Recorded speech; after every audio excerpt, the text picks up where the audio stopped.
Voilà, bonsoir, chers auditeurs de REM FM, ravi de vous retrouver dans l'encre et la plume d'aujourd'hui. Donc, et nous accueillons Monsieur Mbaye Sarr. Il est le secrétaire général du SADEF, le syndicat autonome pour le développement de l'éducation et de la formation.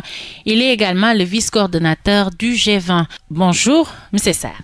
Bonjour, madame, et merci de l'invitation que vous nous avez faite au nom du G20. Et je voudrais effectivement en profiter pour saluer vivement les enseignantes et enseignants du Sénégal par rapport au mode d'ordre que nous avons lancé et qui a été effectivement bien suivi sur l'ensemble du territoire national. Les échos que nous avons véritablement nous renseignent que le mode d'ordre a connu un succès éclatant. Et nous allons bien en parler justement dans l'émission, mais en attendant, Monsieur Sarr, nous allons permettre à nos auditeurs de découvrir notre invité qui est Mbaye Sarr. Oui, mon nom c'est Mbaye Sarr. Je suis le secrétaire général du SADEF. Le SADEF, c'est le syndicat autonome pour le développement de l'éducation et de la formation. C'est un syndicat que nous avons porté sur les fonds baptismaux exactement le 14 mars 2015 à l'hôtel Ndiambour. Et depuis lors, donc, nous sommes sur le terrain et nous existons en tant qu'organisation syndicale. Et partout au Sénégal, le SADEF aujourd'hui existe et nous avons aujourd'hui 50 sections à travers le pays, dirigées par des hommes et des femmes qui abattent un travail de titan pour le plus grand plaisir des enseignants que nous sommes. Et le SADEF couvre quelle étape exactement? C'est le primaire, le moyen secondaire? Oui, c'est une organisation qui a pour vocation le développement de l'éducation et de la formation. Et en tant que tel, on ne peut pas avoir comme ambition un tel objectif et vouloir faire des cloisons. Et c'est la raison pour laquelle nous ambitionnons d'avoir même des pieds jusqu'à l'université. Nous partons donc du préscolaire, élémentaire, moyen secondaire et jusqu'à l'université. Et également, nous couvrons aussi les éducateurs sociaux spécialisés. Parce que dans nos statuts aussi, figure effectivement ce corps que le SADEF également compte embrasser. Parce que c'est également des éducateurs, c'est des enseignants qui travaillent de manière spécifique dans un domaine bien déterminé parce qu'ils agissent sur les enfants mineurs qui ont des problèmes avec la justice.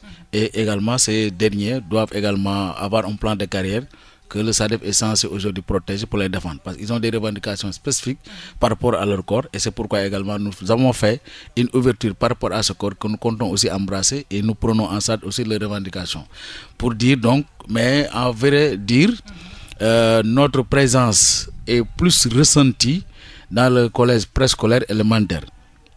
Parce que même à l'occasion des élections de représentativité syndicale, c'est dans ce collège que nous nous étions présentés, tout comme dans le collège du moyen secondaire, parce que il y a aussi des départements qui aujourd'hui sont pilotés par des enseignants qui opèrent dans le moyen secondaire.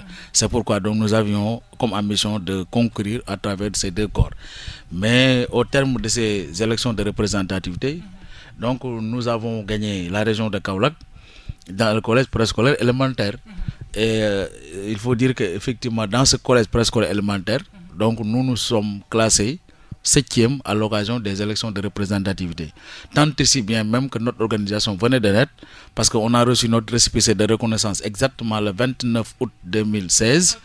Et 7 mois après, donc les élections se sont déroulées.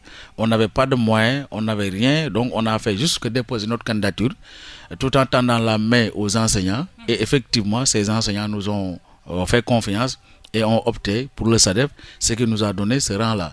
Et c'est pourquoi au sein des élections, nous, on a vraiment eu, véritablement, il faut dire, un score que nous avons salué. Et pour nous, donc, nous on est vraiment très contents. Malgré le fait que nous n'avions pas pu obtenir 10%, mais nous on est sortis de ces élections très soulagés, parce que vouloir contrôler une région comme celle de Kaolack, c'est pas donné à n'importe qui, parce que Kaolack n'est pas n'importe quelle région du Sénégal. Le fait d'être premier à Kaolack dans ce collège, mais véritablement nous prédestine à un très bel avenir. Et machallah, par la grâce de Dieu aussi, partout au Sénégal, le SADEF est en train de bouger. Dans le sud du pays, à l'est, au centre, partout, même jusqu'à Saraya. Donc le SADEF se développe et effectivement, nous remercions aussi au passage les enseignants qui font confiance au syndicat. Parce que nous, notre objectif est centré sur le syndicalisme de développement. Et notre philosophie, c'est le syndicalisme autrement et mieux. parce qu'il faut également le dire pour le noter, la pratique syndicale à un moment donné de l'histoire a été travestie par des comportements que nous n'avons pas pu apprécier, et c'est la raison pour laquelle nous voulons faire autrement le syndicalisme et faire en sorte que les enseignants, où qu'ils se trouvent, s'ils ont des problèmes, s'ils ont des difficultés, qu'ils puissent être assistés. Parce que l'enseignant sénégalais souffre. Parce qu'on ne peut pas être en classe, à Saraya, en train de faire cours, et être partagé entre la classe et son acte qui dort au niveau de la fonction publique. Ça, véritablement, l'enseignant là, il ne sera pas à l'aise pour pouvoir mener correctement ce travail-là. Et c'est la raison pour laquelle nous disons à cet enseignant-là, il n'a pas besoin de se déplacer jusqu'à Dakar ou d'avoir une inquiétude quelconque par rapport au suivi de son dossier. Il est membre du SADEF, il donne ses coordonnées au syndicat et à charge maintenant au SADEF de faire le suivi par rapport à son acte jusqu'à ce que l'acte sorte et que maintenant, à partir de Saraya, il peut même avoir son acte sans bouger. D'accord. Et 4 ans depuis lors, vous êtes à la tête donc de ce syndicat. Oui, effectivement. Depuis lors, nous faisons chemin et nous travaillons effectivement à implanter ce syndicat-là. Parce Quel que est le mandat du oui, le mandat du secrétaire général est c'est de 4 ans. Après 4 ans, on doit faire... C'est bientôt à terme. Oui, bientôt à terme parce que nous devons faire notre premier congrès ordinaire. Bientôt, donc il va falloir d'abord, quand on aura fini d'implanter l'ensemble des sections au niveau départemental, nous acheminons bientôt vers le congrès, le premier congrès constitutif qui va faire de sorte que maintenant l'organisation s'est implantée de manière durable dans le territoire national avec des hommes et des femmes maintenant qui pourront piloter l'organisation de manière crédible pour que maintenant que le syndicat puisse maintenant avoir son rayonnement dans l'échiquier syndical national. Et du point de vue expansion, est-ce que le SADEF couvre les 14 régions du Sénégal? Oui, au-delà des 14 régions, parce que le Sénégal compte 45 départements. Chaque département, nous avons une section. Mais au-delà de ces 45 départements, nous avons également d'autres localités où nous avons érigé des sections, comme Kidira. Kidira, ce n'est pas un département, mais nous en avons fait une section.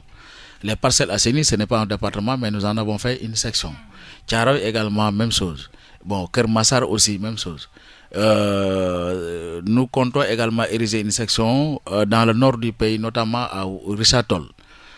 Et également à Ndioum, parce que ça, c'est des localités qui regorgent de potentialités et nous voudrons effectivement gérer, faire une gestion de proximité pour que le syndicat puisse être à même de prendre en charge correctement les préoccupations des enseignants par rapport à la localité.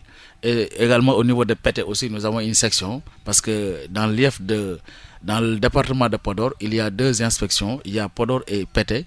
Nous en avons également une à Podor, une à Pété, et c'est comme ça que nous comptons nous déployer sur le terrain, faire en sorte que partout où se trouvent les enseignants, qu'ils puissent être gérés correctement, que ces préoccupations puissent être prises en charge de manière correcte et assurée par le syndicat. Monsieur Mbaye Sarr, donc lors des élections de représentativité, le syndicat venait de naître, vous l'avez dit, pour une première, un syndicat qui a vu le jour et qui a peut-être des résultats assez bien, comme on peut le dire. Mais qu'est-ce qui a motivé votre fédération? Pourquoi avoir choisi de fédérer dans le G20? Oui, le G20, c'est un cadre de lutte que nous avons créé parce qu'une organisation syndicale a pour vocation de lutter. Parce que c'est dans la lutte que nous pouvons acquérir des avantages au profit des enseignants. Et en tant que tel, dans le contexte actuel, une seule organisation, qu'elle soit politique ou sociale, ne peut aller seule et avoir ce qu'elle veut. Et c'est la raison pour laquelle nous avons pensé mettre sur pied des entités dynamiques, fédératrices. Et c'est pourquoi nous avons pensé mettre sur pied le G20, qui est un cadre qui regroupe aujourd'hui 27 organisations syndicales légalement constituées, des organisations dignes qui ont pied sur le système et qui travaillent pour le bonheur des enseignants. Et c'est ce qui nous a motivés à mettre sur pied le G20. Et depuis lors, nous sommes sur le terrain. Et il faut dire que aussi nous avons, aussitôt après avoir mis sur pied le G20, nous avons déposé notre préavis de grève sur la table du ministre de la fonction publique, exactement le 31 octobre dernier. Et à l'expiration donc de ce préavis, nous avons déroulé un premier plan d'action qui, comme vous le savez, c'était par un débrayage. Et ce débrayage avait été largement suivi. Le deuxième plan d'action aussi, c'était les 22 et 23. Là également, nous avons enregistré un succès. Et ça aussi, il faut le dire parce que nos amis du G7 nous ont rejoints dans ce deuxième plan d'action. Et ensemble, nous avons fait cause commune par rapport à ce deuxième plan d'action du G20. Si vous dites, et nous sommes dans notre troisième plan d'action et dont nous sommes dans la première phase qui débute aujourd'hui par un débrayage à 10 heures et qui a été largement suivi par les enseignants sur l'ensemble du territoire. Demain, ce sera une journée de grève totale. La deuxième phase débutera le mardi 4 février par un débrayage à partir de 10 heures, suivi de 48 heures de grève le mercredi 5 et le jeudi 6 sur l'ensemble du territoire national. Nous convions encore à nouveau les enseignants de respecter massivement, comme ils l'ont toujours fait, le mot d'ordre lancé par le G20. Vous avez dit que vos amis du G7 vous ont rejoint. Certes, ils ont décrété un mot d'ordre, mais cela ne peut pas être donc quantifié comme, je sais pas, au mot d'ordre du G20. Non, en fait, C'est deux mots d'ordre distincts. oui, c'est deux mots d'ordre différents. Mais ce qu'il faut noter ici, c'est le fait qu'il y a confluence entre les deux actions. Donc, comme le G20 a lancé son deuxième plan d'action qui combine avec le plan d'action du G7, donc nous avons fédéré nos forces et au grand bonheur des enseignants. Parce que quand nous avons lancé notre premier plan d'action, par ce débrayage, nous avons effectué 3 missions. Une à Thiès, une à Diourbel, une à Saint-Louis. Moi-même, j'avais connu la délégation du G20 pour l'AG de Diourbel. Et de là-bas également, les gens nous ont dit, il va falloir travailler à fédérer vos forces. Unissez-vous et ensemble nous vaincrons. C'est ce que les enseignants nous ont dit partout. Et c'est pourquoi quand nous avons vu également que nos amis du G7 nous ont suivis dans ce deuxième plan d'action, mais on a applaudi. Parce que j'ai dit que c'est une recommandation faite par les enseignants qui est en train d'être matérialisée. Et c'est la raison pour laquelle nous continuons tous à leur tendre la main. Autant qu'ils sont, nous devons être ensemble pour battre le fer quand il est chaud. Et parce que comme on le dit en Wolof, Khachando Dorondo. Parce que c'est ça qui intéresse les enseignants. Aujourd'hui, le gouvernement avait, par le canal de ces élections, profité de cette occasion pour scier le cordon qui avait lié l'ensemble des organisations syndicales. Parce qu'auparavant, nous étions un grand cadre uni, très fort. Les élections sont organisées, le gouvernement en a profité, tant et si bien que ces élections jusqu'à présent n'ont pas livré leur verdict. Parce qu'on a dit au terme des élections, le ministère du Travail doit publier un arrêté qui proclame de manière officielle les résultats et qui détermine la représentativité des organisations syndicales à travers chaque collège. Jusqu'à présent, le ministre du Travail n'a pas encore sorti cet arrêté qui proclame officiellement les résultats. Pourquoi? Parce que simplement, au sort des élections, à l'occasion de la proclamation des résultats provisoires, il y a un recours qui est introduit et jusqu'à présent, ce recours n'a pas été vidé. Et comme le recours n'a pas été vidé, l'État ne peut pas officiellement agir pour proclamer officiellement les résultats.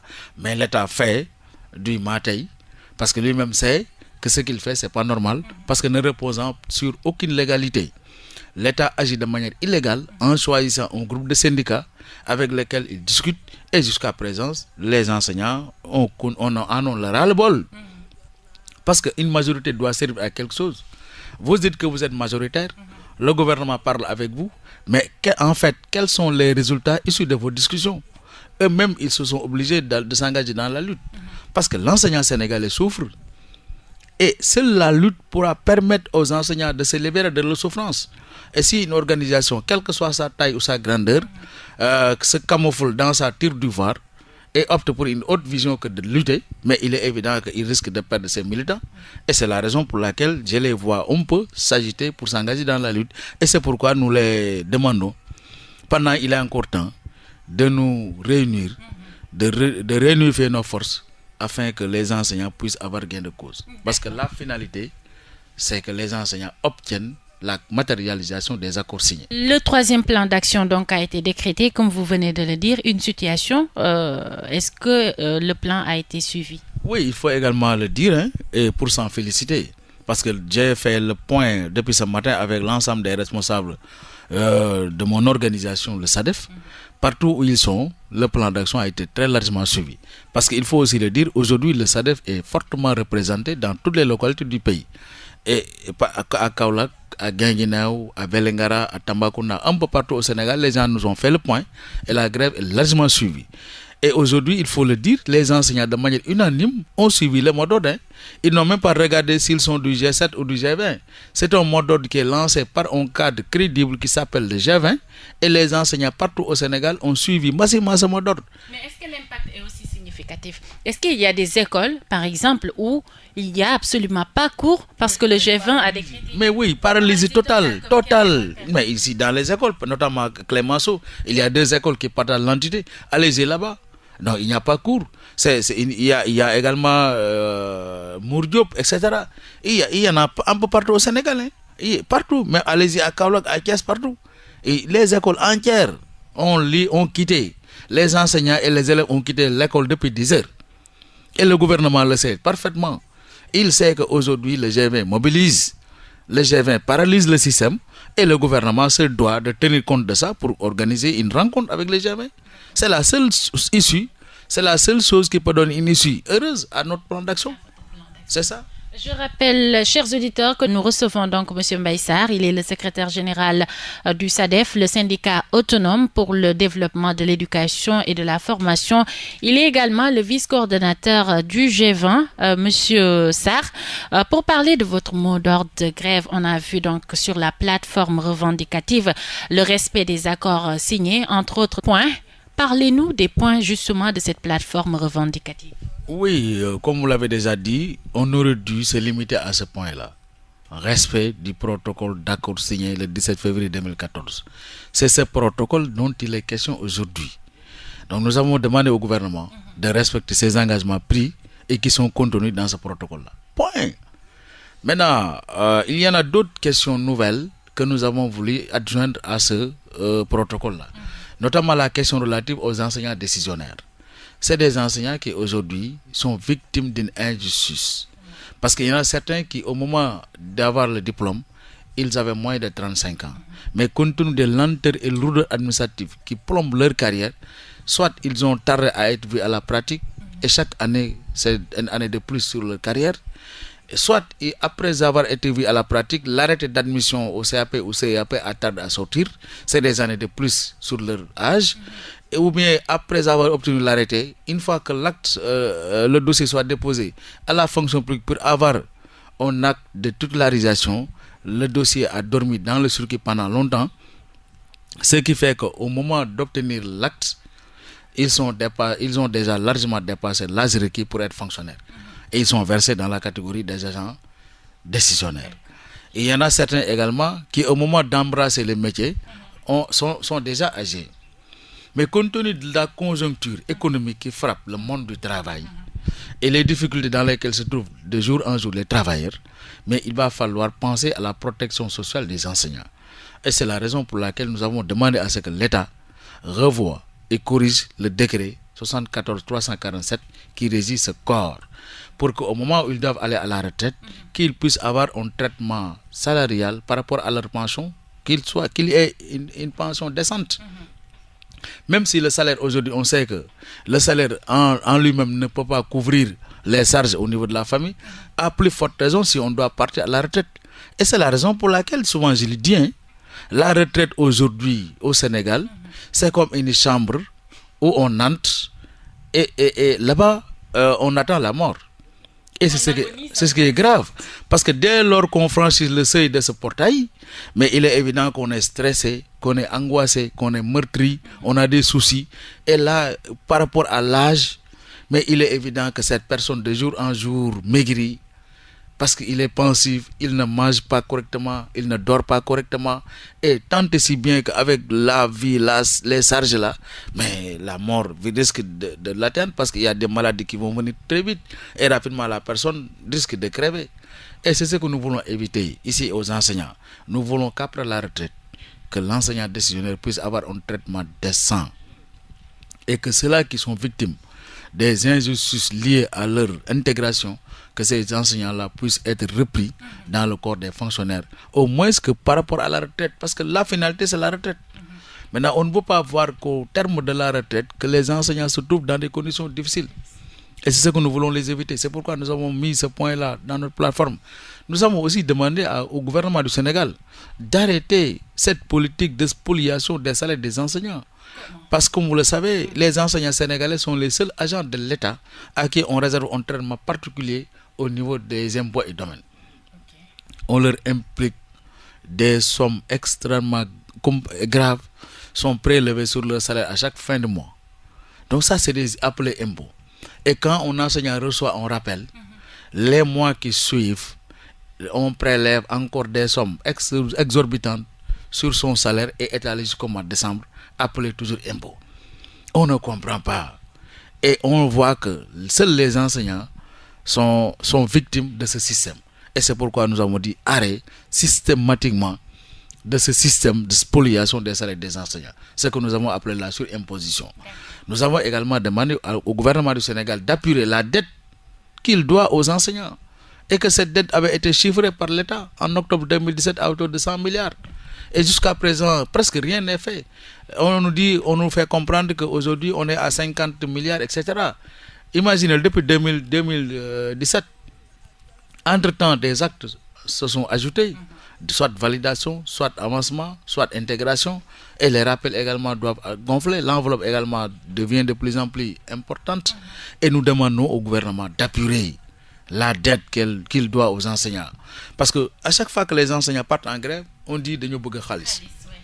Parce que simplement, c'est leur dû qu'ils réclament. Nous demandons à l'État de payer la dette. C'est ça que nous devons demander. Et également, nous demandons aussi au gouvernement du Sénégal de mettre fin aux lenteurs administratives. Parce qu'aujourd'hui, nous sommes au 3e millénaire, au 21e siècle. Nous sommes au 21e siècle. Et c'est un siècle dominé par le numérique. Le numérique est présent partout, dans les foyers. Jusque dans la cuisine où servent la bonne ménagère, il y a le numérique.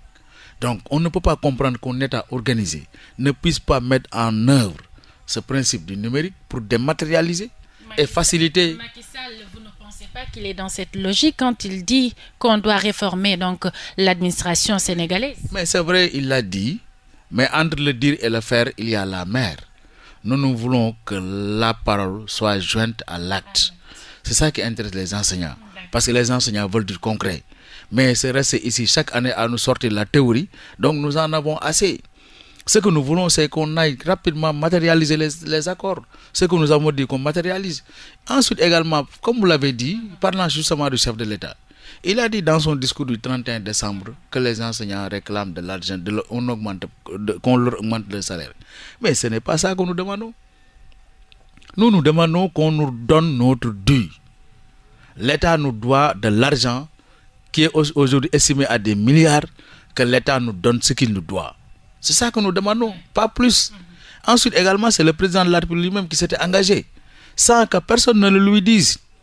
Au lendemain de son accession à la magistrature suprême, il avait dit, après avoir constaté le traitement salarial des agents de la fonction publique, le président avait dit à qui voulait l'entendre qu'il avait constaté des disparités notoires dans le traitement salarial des agents de la fonction publique. Et que lui-même s'était engagé à apporter des remèdes, que des correctifs soient apportés pour au moins que les injustices soient remises à leur place. Alors, c'est pourquoi donc il a commandé une étude. Les conclusions sont déposées sur sa table depuis longtemps. Les conclusions sont rangées dans ses tiroirs. C'est ce que nous n'avons pas compris. Lui-même, en tant que chef de l'État, promet et s'engage jusqu'à mener une étude. L'étude se termine, on lui livre les conclusions, mais il n'a qu'à les appliquer. Parce que c'est dans ça que nous attendons le chef de l'État, mais pas autre chose. D'accord, monsieur Sarr, depuis 2014, ces accords, donc, combien de points ont été matérialisés? J'ai l'impression que rien n'a été fait, si on vous entend pas. Le protocole était un protocole réduit à 33 points, réduit encore à 11 points, mais à vrai dire, il y a un seul point qui aujourd'hui a fait presque satisfaction, c'est l'augmentation de l'unité de logement. Encore que ce n'est pas ce point véritablement qu'on avait dit, parce que le nombre n'était pas de 60 000 à 100 000 francs. Encore que les 40 000 francs qu'on a ajoutés là, mais on les a imposés de telle sorte que personne n'a senti qu'il a reçu 100 000 francs. En tout cas, sur les bulletins figure aujourd'hui 100 000 francs. C'est un piège en quelque sorte. Oui, 100 000 francs. Mais personne n'a senti dans son salaire 100 000 francs. Ça, c'est extrêmement grave. Et quelles sont donc aujourd'hui les menaces qui pèsent donc sur le système scolaire à cause de ces grèves? Mais oui, vous savez, à chaque fois qu'une grève est menée, le système en perd. Parce que c'est le quantum qui va souffrir. Les élèves vont rester des heures sans faire cours. Et le système perd. Le Sénégal qui perd. Et nous, en tant qu'organisation syndicale, on n'aurait jamais aimé vivre ce scénario. Mais c'est parce que l'État nous contraint à devoir vivre ce scénario. Parce qu'on ne peut pas comprendre qu'un gouvernement signe des accords et ne les respecte pas. Et qu'en tant qu'organisation syndicale, nous, l'arme que nous détenons, c'est cette arme que nous mettons en pratique. Parce que quand on va en action, mais ce sont ces stratégies à soi qu'on va dérouler. Et parmi ces stratégies, c'est la grève. Et nous déroulons la grève. Et c'est pourquoi nous sommes en train de dérouler. Maintenant, c'est le gouvernement du Sénégal qui est aujourd'hui plus que jamais interpellé. Pour mettre fin à cette grève, il n'a qu'à ouvrir des discussions sérieuses et inclusives sur le système de rémunération des agents de la fonction publique. Pour que tout le monde puisse savoir les tenants et aboutissants liés à cette étude et que des mesures soient prises pour que les inéquités et les injustices contenues dans ce système soient corrigées. C'est ce que nous demandons. Depuis le début donc de votre plan d'action, avez-vous eu un feedback de la part des autorités? En fait, si feedback égale réaction pour nous recevoir, on ne l'a pas encore. Donc ils n'ont pas réagi? Ils n'ont pas réagi. Les autorités continuent toujours à faire la sourde oreille, tant et si bien qu'elles savent parfaitement qu'aujourd'hui le G20 a paralysé le système. Et aujourd'hui, ces autorités se trouvent dans un dilemme. Parce qu'il faut recevoir le G20, ouvrir des discussions sérieuses avec le G20. Et aujourd'hui, il y a le G7 qui exige à ce que le gouvernement n'ouvre pas de discussions sérieuses avec le G20. Et aujourd'hui, le gouvernement se trouve dans cette dynamique, dans ce dilemme. Qu'est-ce qu'il faut faire? Et c'est au gouvernement maintenant d'agir. Maintenant, si le gouvernement pense qu'il va falloir faire les yeux doux et faire plaisir au G7 et laisser maintenant la grève continuer, mais le gouvernement va opter. J'ai l'impression que c'est un combat personnel. Aujourd'hui, le G20 n'est pas autorisé à s'asseoir autour de la table de négociation, mais le mot d'ordre du G20 est quand même à prendre en compte. Comme vous venez de le dire, ce dilemme risque d'avoir des répercussions. Aujourd'hui, j'ai l'impression que vous luttez beaucoup plus pour la reconnaissance au lieu donc de ces accords que vous dites. Non, la reconnaissance, nous l'avons déjà depuis que nous avons eu respectivement des récépissés de reconnaissance délivrés par l'État du Sénégal à nos organisations respectives. Mais la représentativité a fait que le G20, les membres du G20 ont été écartés de la table de négociation. Aujourd'hui, votre légitimité est en cause, comme on dit. C'est le gouvernement. En fait, c'est le gouvernement. Parce que le gouvernement aurait dû attendre que le verdict soit rendu par le tribunal pour en décider. Mais aujourd'hui, comme vous le voyez, le recours est suspensif parce que le recours est déposé, le gouvernement déroule, fait fi du recours. C'est comme si le gouvernement ne respecte même pas les lois et règlements de ce pays-là. Parce qu'en matière d'élection, tout recours est suspensif. C'est différent du recours administratif. Parce qu'un enseignant est redéployé d'une école à l'autre, même si l'enseignant n'est pas d'accord et proteste et fait un recours, il doit prendre service et exécuter la décision. En attendant maintenant que le recours soit vidé. Mais ici, en matière électorale, quand on dépose un recours devant le tribunal, tant que le tribunal n'aura pas statué pour livrer de manière définitive le recours et le vider, donc aucun acte ne peut être pris et agir en conséquence. Ça, c'est la loi, c'est clair. Le gouvernement le sait. Mais le gouvernement ne respecte pas la loi. Et c'est pourquoi le gouvernement considère un groupe de syndicats avec lesquels il discute. Maintenant, nous poussons le gouvernement à vivre cette réalité-là et à agir en conséquence. Maintenant, si le gouvernement opte à ignorer le G20, qui aujourd'hui est une réalité incontournable, à ne considérer que le G7, mais c'est une option qu'on va apprécier ensemble. Donc, et le peuple sénégalais verra. On court vers un chaos total. Mais naturellement, en tout cas, tout dépendra de l'attitude du gouvernement. Si le gouvernement décide d'ouvrir des discussions avec le G20, mais on peut tomber d'accord sur des principes, sur des actes, sur du congrès. Et là, effectivement, on peut faire la pédale douce par rapport à nos actions. Est-ce que le G20 est prêt à s'asseoir sur une table avec le G7 pour redéfinir les angles et voir qui seront les représentants des enseignants.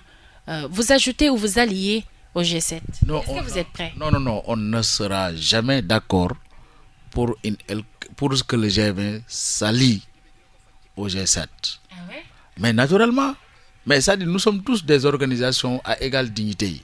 Ce qu'il faut, c'est trouver un accord dynamique qui va nous permettre ensemble de définir les voies et moyens qui nous permettront ensemble de régler la question. Et quel serait selon vous cet accord si vous ne voulez pas? Mais non, ça dit que nous, on a déroulé un plan d'action. On a le temps aujourd'hui de la main de faire une jonction. Mais que le G20 demande à ses militants d'aller en grève et que le G20 le fasse, le G7 le fasse en même temps, on fait bloc. Là, le gouvernement va nous recevoir. Et ensemble, maintenant, on va discuter sur les points précis par rapport à ça.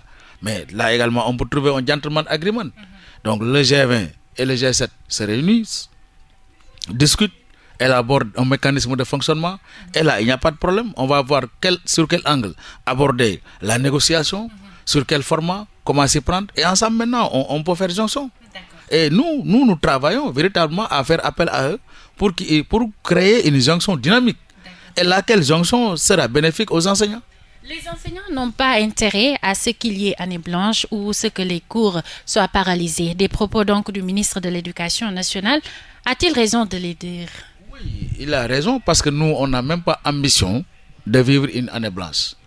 Parce que notre objectif, en tant qu'enseignant, parce que nous avons aussi, il faut le rappeler, une double responsabilité. Nous avons une responsabilité professionnelle parce que nous sommes enseignants, nous exerçons le métier. Nous avons également une responsabilité citoyenne parce que nous sommes des citoyens, des fils et filles de ce pays. Le développement de ce pays, son avenir nous incombe à plus d'un. Et c'est la raison pour laquelle nous travaillons toujours, comme nous le faisons en classe, à construire une dynamique qui pourra porter le Sénégal dans les cimes de demain. Et l'émergence dont on parle, mais cette émergence ne se construira qu'avec les enseignants. Imaginez un pays où l'éducation bat de l'aile, mais c'est son développement économique seul qui sera compromis. Et c'est la raison pour laquelle nous, dans notre vocabulaire, il n'existe même pas le mot année blanche.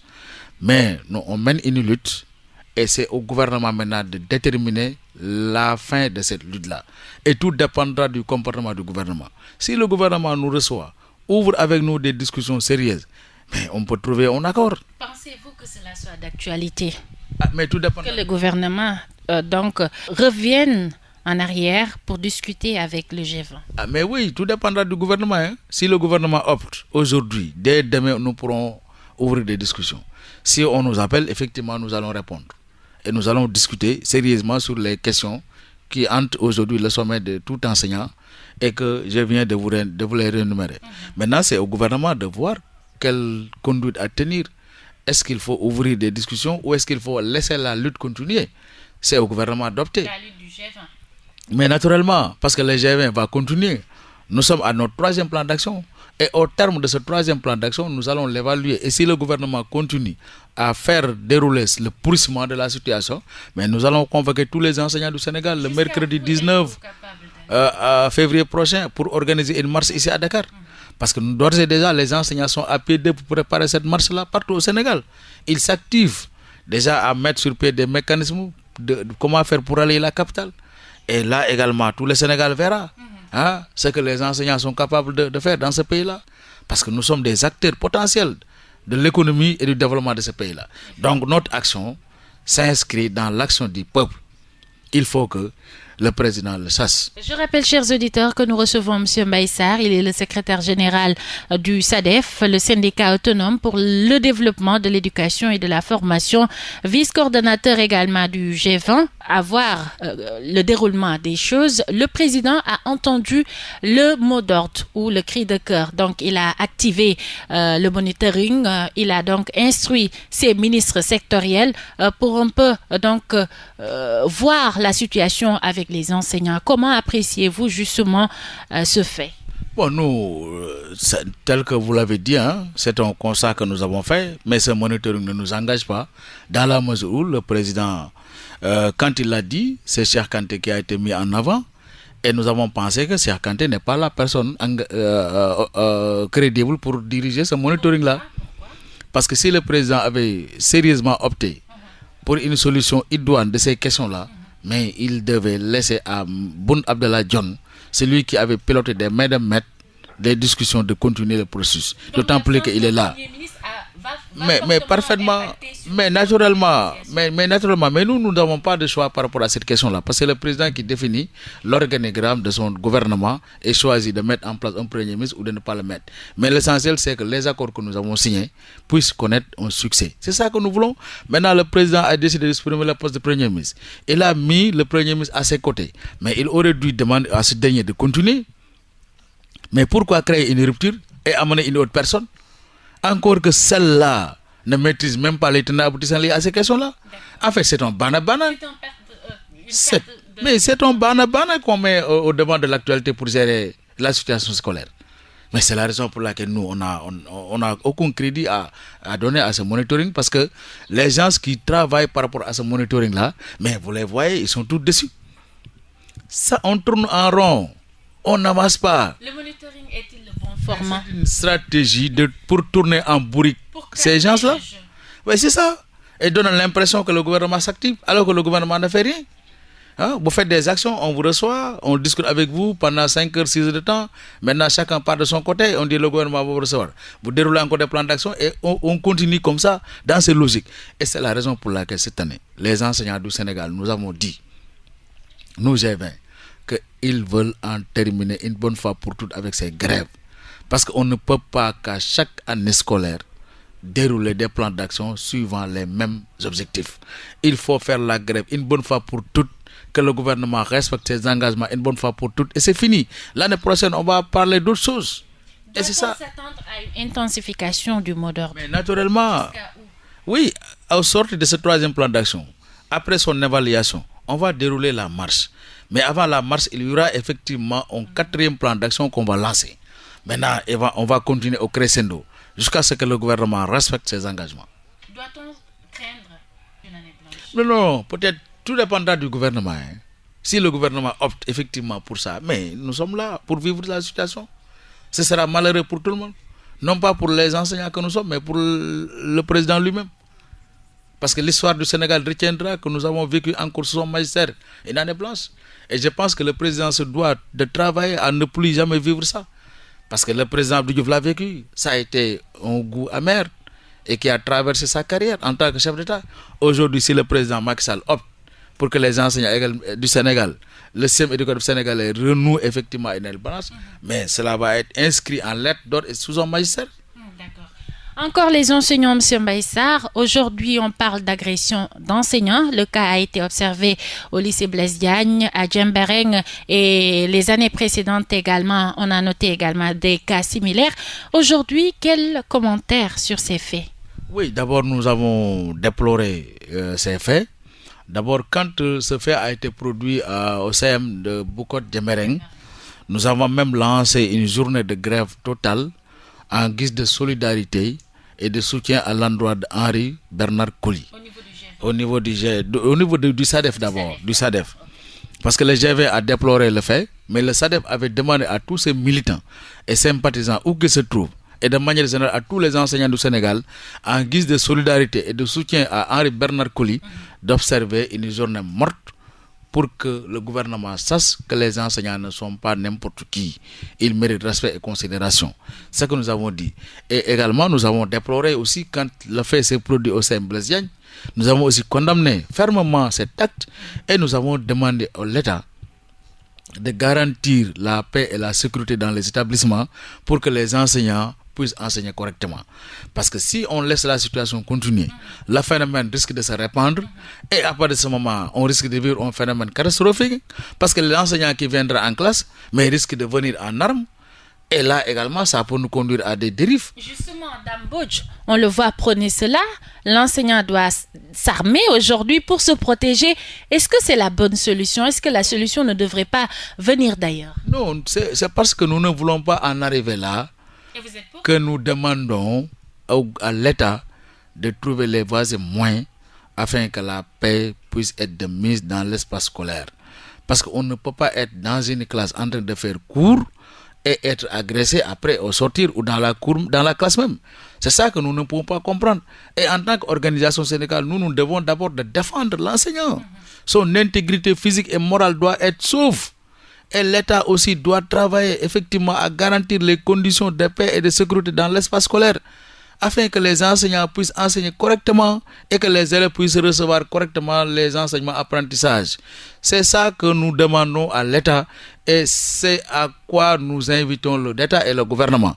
Maintenant, si l'État fait autre chose que ça, demain s'il y a dérive aussi, que l'État aussi se prendra comme responsable. Hein. Pourquoi sommes-nous arrivés, selon vous, M. Sarr, à ce stade aujourd'hui?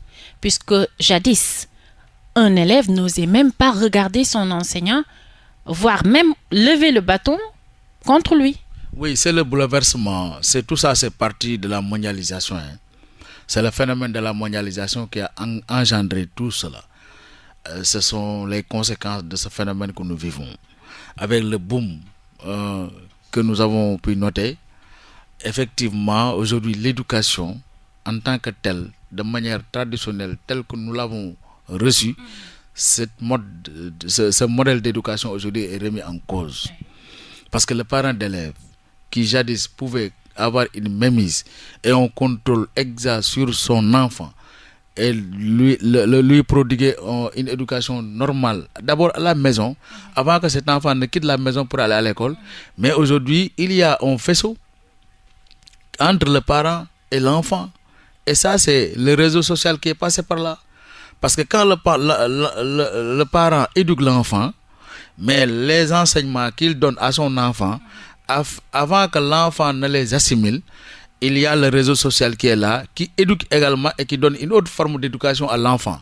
Ce que veut dire que l'enfant va être partagé entre l'éducation qu'on lui inculque à la maison et l'éducation que lui inculque le réseau social. Ce que veut dire qu'il a tendance à se verser dans une certaine forme de déviance.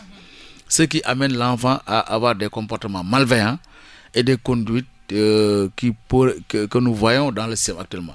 C'est ça que nous vivons et c'est ça fondamentalement que nous devons interroger. Maintenant, comme on dit, le monde évolue. Il faut penser le monde dans son mouvement. Nous devons intégrer maintenant dans l'éducation que nous donnons à nos enfants, maintenant les réseaux sociaux, et le gouvernement aussi doit trouver des voies et moyens pour que dans la formation des enseignants aussi, que des modules de ce genre soient intégrés pour que l'enseignant puisse modifier son comportement par rapport effectivement au comportement que l'enseignant jadis avait toujours. Parce qu'il faut s'adapter au contexte. Et nous devons arrimer notre enseignement par rapport au contexte actuel. Parce qu'il y a d'autres paramètres qui entrent en jeu et nous devons, en tant qu'enseignants, considérer ces paramètres-là et nous adapter effectivement par rapport à ce contexte. Donc, et c'est ça qu'on demande. Mais naturellement, effectivement, l'État a une part de responsabilité. Les parents que nous sommes, avant d'être enseignants, avons une part de responsabilité. L'enseignant a une part de responsabilité. Et c'est ça, c'est le tout que nous devons combiner et que chacun doit jouer sa partition pour que maintenant nous puissions arriver à une éducation de qualité dans l'espace scolaire qui est un espace de paix et de dialogue. D'accord. Avant de clore cette émission, Monsieur Sarr, le plan d'action du SADEF aujourd'hui. Non, le G20, je parle du SADEF. Est-ce que le SADEF a un plan d'action unitaire? Non, le SADEF est dans le G20 et le SADEF compte mener les actions dans le G20. C'est ça que nous comptons mener, hein? Parce que donc nous sommes là-bas et partout au Sénégal, toutes nos sections se mobilisent et respectent les mots d'ordre du G20. D'ailleurs, dans certaines localités, c'est nos camarades même qui pilotent le G20. Et donc, voilà notre objectif et notre ambition pour le moment. On n'a pas autre ambition que ça. D'autres perspectives? Bon, en fait, c'est continuer toujours à travailler, à massifier notre organisation syndicale, à prendre en charge de manière correcte et efficace les préoccupations des enseignants. Donc nous sommes dans cette dynamique et nous comptons effectivement demeurer dans cette dynamique-là. En attendant de durcir le ton comme vous venez Bon, le ton, la forme dépendra de l'attitude du gouvernement. Si le gouvernement fait dans le pourrissement, mais le ton va être davantage durci parce que nous écoutons les enseignants. Ce que les enseignants veulent, nous sommes obligés d'aller dans ce sens-là. et rien d'autre. Mbaye Sarr, il est le secrétaire général du SADEF, le syndicat autonome pour le développement de l'éducation et de la formation, vice également coordonnateur du G20. Ça a été un plaisir pour nous de vous accueillir dans l'encre et la plume. Voilà, merci. C'est également à moi de vous remercier de l'invitation que vous nous avez faite au nom du G20. Et véritablement de vous féliciter, de vous encourager, du dynamisme effectivement que vous donnez à votre émission et de l'engagement effectivement que vous avez à servir aussi les citoyens sénégalais. Et ça également à mon tour et au nom du G20, je voudrais aussi vous féliciter. Féliciter Rewmi FM, encourager Rewmi FM, féliciter aussi tous les enseignantes et enseignants du Sénégal où qu'ils se trouvent par rapport au suivi effectif qu'ils font du mot d'ordre. Et nous les remercions vivement et nous leur demandons que la lutte ne fait que commencer, qu'ils se scindent les reins et qu'ils ménagent davantage leur monture parce que le chemin risque d'être long et nous comptons aller jusqu'au bout pour que les enseignants puissent obtenir satisfaction. Et avant de clore, vous êtes pour qu'on exclue l'élève de Blaise Diagne et l'autre élève comme le souhaitent d'autres enseignants? Non, personnellement, je ne suis pas pour que l'élève soit exclu du système. Mais je suis pour que l'élève quitte le CM Blaise Diagne et qu'il soit mis ailleurs. C'est ça mon point de vue. Parce que l'élève ne peut pas faire ce qu'il a fait. Cette fille-là ne peut pas faire ce qu'elle a fait et rester encore dans cet établissement. Parce que cela risque de produire encore des sumuls. Parce que bon, si l'élève est toujours vu par ses autres collègues élèves, mais cela risque de faire des émules. Et c'est ce que nous ne voulons pas. C'est-à-dire l'élève peut demeurer dans le système, mais qu'elle soit extirpée du CM Blaise Diagne et orientée ailleurs pour qu'elle puisse continuer ses études. Parce que je ne veux pas également que son avenir soit compromis, même il faut également en tant qu'enseignant aussi, malgré le fait que nous condamnons vigoureusement l'acte que l'élève a commis, mais nous voudrons également par ailleurs, en tant que parent d'élève aussi, venir ici en rescousse pour le ramener à la raison, parce que c'est une jeune fille, peut-être qu'elle n'a pas été très consciente de l'acte, de l'envergure que l'acte qu'elle a commis devait prendre, et c'est pourquoi il faut lui donner encore une chance pour qu'elle se résiste et qu'elle continue effectivement sa vie pour le plus grand bonheur de ses parents. Merci beaucoup, M. Sarr, Mbaye Sarr, le secrétaire général du SADEF, le syndicat autonome pour le développement de l'éducation et de la formation, le vice également coordonnateur du G20. Ça a été un plaisir pour nous de vous accueillir dans l'encre et la plume. À vous, chers auditeurs, merci. Ça a été également un plaisir de vous servir. On vous donne rendez-vous samedi prochain dans une autre émission avec un autre invité. Et cette émission, vous pourrez la réécouter le lundi de 19h à 20h. Bonne suite des programmes sur FM.